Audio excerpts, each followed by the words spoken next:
wasn't gonna bring this up at first. I was actually hesitant to do it, but I gotta ask you this. The armored truck. Yeah, Jordan ain't no mother hero, G. My heroes is in that ghetto that slang deep. Creation of that armored truck, it really derived from me getting shot. They say the truck seemed extremely heavy. The doors are real heavy. We think it might be something in it, so they started dismantling the truck. And that's when it was first discovered. This joker got an armored truck. Most of my homies, they done died over drug money. Like Pissy Bob and Sam Scuddy, but I still love them. It's been a lot of the folklore stories about that truck, man. And I've heard a few being in jail by guys that come from the city. There's stories like, oh man, they said they was shooting at you and the bullets was ricocheting off of that. You jumped out of the truck after they were shooting and started shooting back. None of those stories are true. Meatball and that, the crowd, pop, jank, the gats go pop. I also heard stories that my homeboy, one of my roundaways, Master P, which I always called him Little Percy, they were saying that he got the concept of the tank from the actual truck. I don't know that to be true. I really believe that that's Master P's own idea. But once that truck was actually discovered and the public knew about it, it became like a symbol of the Calliope Project, that's how these guys are actually operating from that Calliope Project.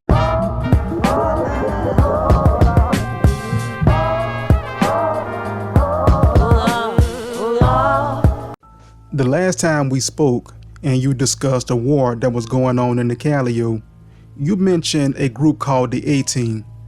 So who were the members of the A-Team?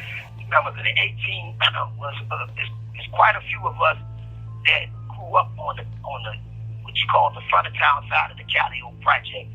The primary A-Team consisted of Terrell Sterling, Pissy Bob, which is Bobby Packnett, Milton Isaac, and Jimmy Isaac, which is Pop and Boo. Those was the primary members of the A-Team. The secondary members who weren't actually members of the A-Team, but were close associates of Terrell, was me and Meatball. Myself and Meatball, Gennaro Arthur. We all grew up together playing marbles, playing sandlot football, spitting topsoil. In other words, to say that we weren't associated during a drug. We didn't have a drug association. We had a friendship from growing up in the Calliope Housing Project on the front of town side of that project. So what message does NAP have for the Calliope? Not just your generation, but also the generations that came after you. Yeah, it was real shocking to me, to say the least, that in 1998 I ran into a young man from the Calliope Housing Project named Troy L. Ross. Everybody from the Calliope knows Troy L. as Turkey. I was really surprised to see Turkey in federal prison. We were up at the USP, United States Penitentiary in Beaumont, Texas. So when I seen him, I hadn't seen him since he was 14. At that point, I understood something real drastic had changed in all of us, because my first question was, Turkey, how would you wind up in prison? And he looked at me and said, "Nah, man, all I ever wanted to do is be like y'all. I wanted to make some money hustling in the project." And that was a result of me winding up coming here. That at that point, it took an effect on me, because it made me understand that everything that I was involved in, it wasn't personal anymore. It wasn't what I was doing. It was a reflection.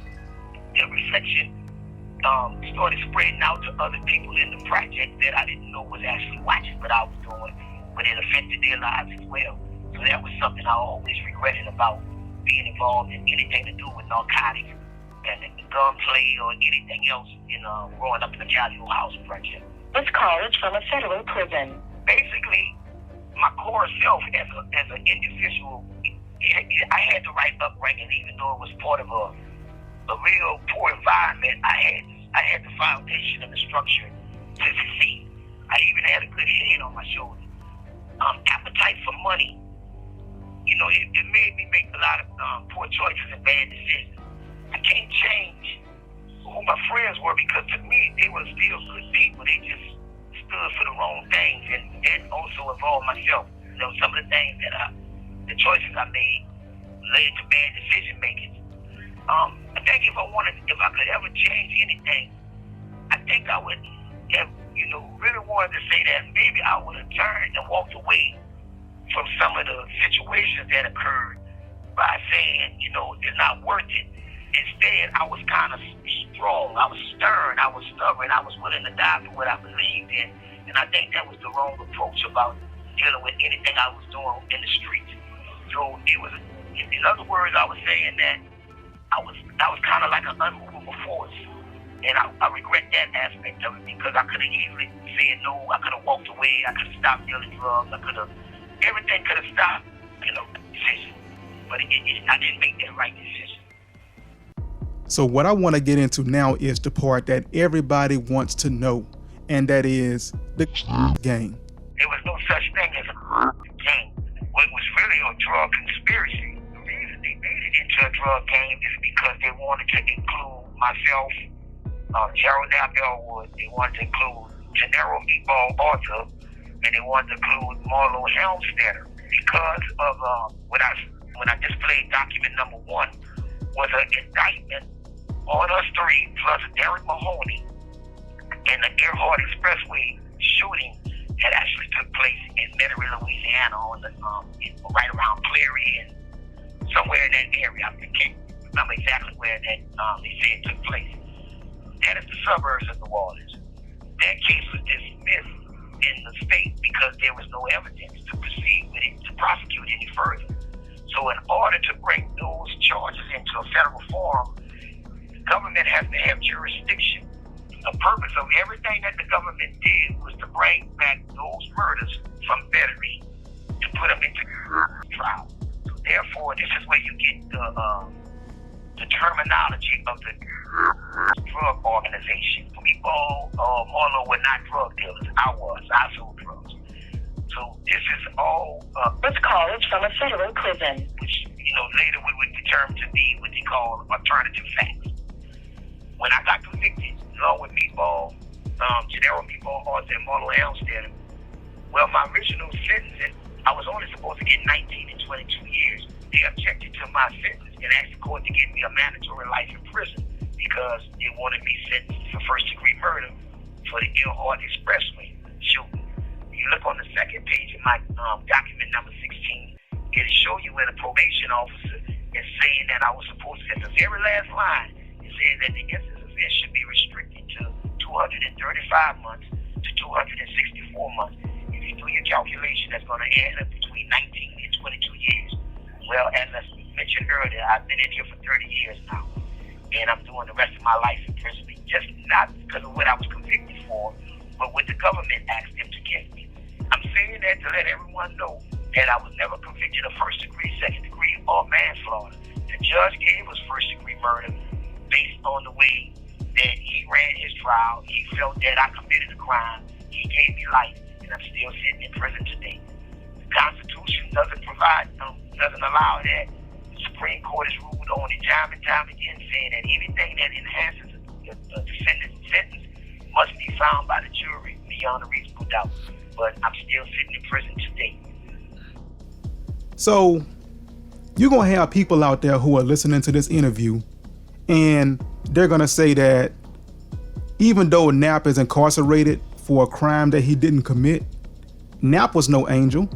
He wasn't like completely innocent or anything like that.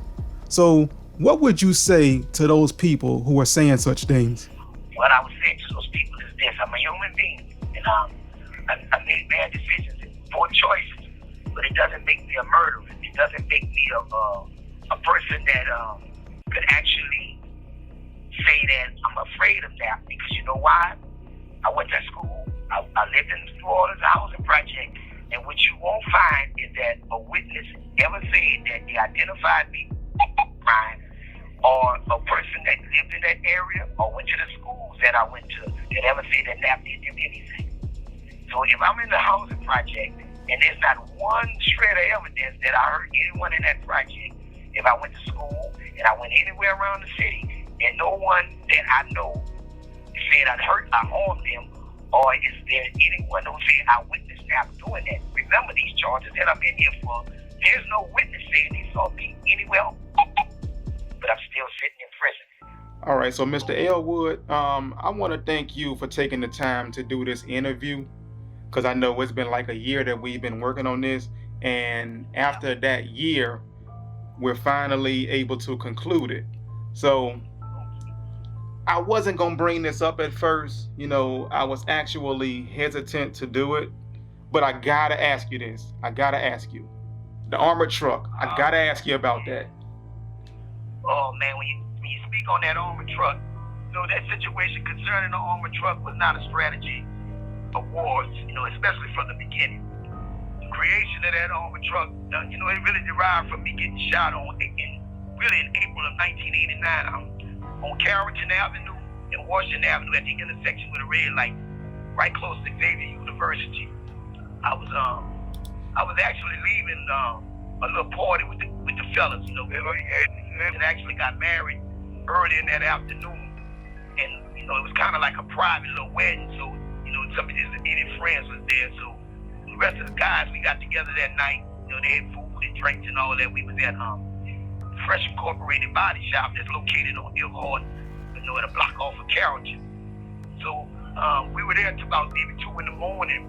And as I was leaving the body shop that morning, I was being followed. I was unaware at the time, but I was being followed by a couple of, I think it was about 4 guys in a dark colored vehicle. And when I got to the red light, I realized that they switched lanes and put their bright lights on, and that drew my attention.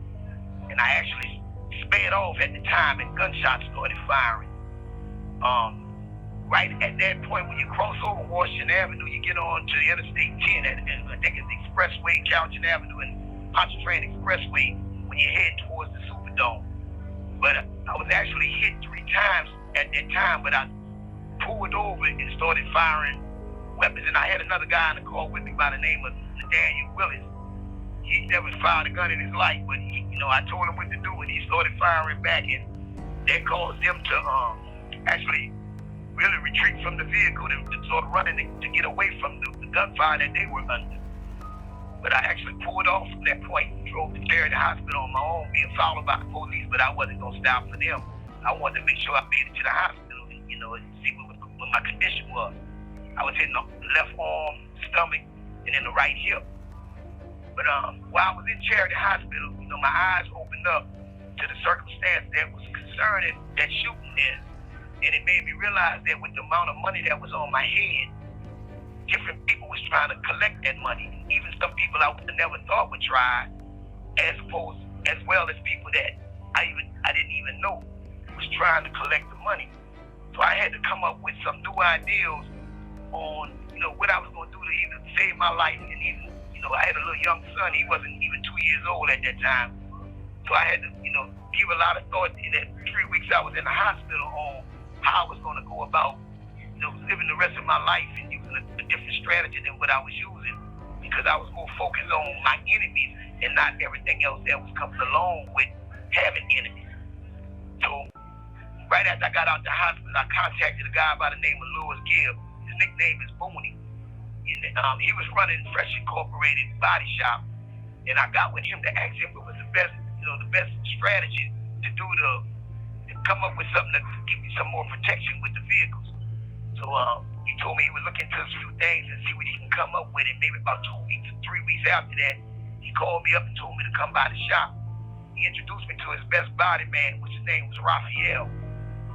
Raphael, he advised me what he could do with the truck. And what he did was told me that he could change the glass to plexiglass that, as well as put 40-inch steel around the whole cab of the truck, around the fenders, the hood, and in the roof of the truck, wherein it wouldn't be able to be fired upon with any penetration by handguns or AK-47. And but the tailgate of the truck would still remain the same, but the motor and fender and everything else in the cab would be protected. So I looked at that and said, well, okay, that would be something that I was interested in. So therefore, after that, I invested my money in trying to stay alive and getting the truck modified, along with even, adding to my arsenal of weapons, because I had not only had to protect my life, I also had to make sure that nothing would happen to my little son. So I'm saying that to say that, that Ford F-150 was an anomaly, to say the least. But it was a well-kept secret. And, I did not, talk about that around anybody, other than the people that was members of that shop, worked there and worked on that truck, actually knew anything about that truck. I didn't want none of my enemies to know what I was doing.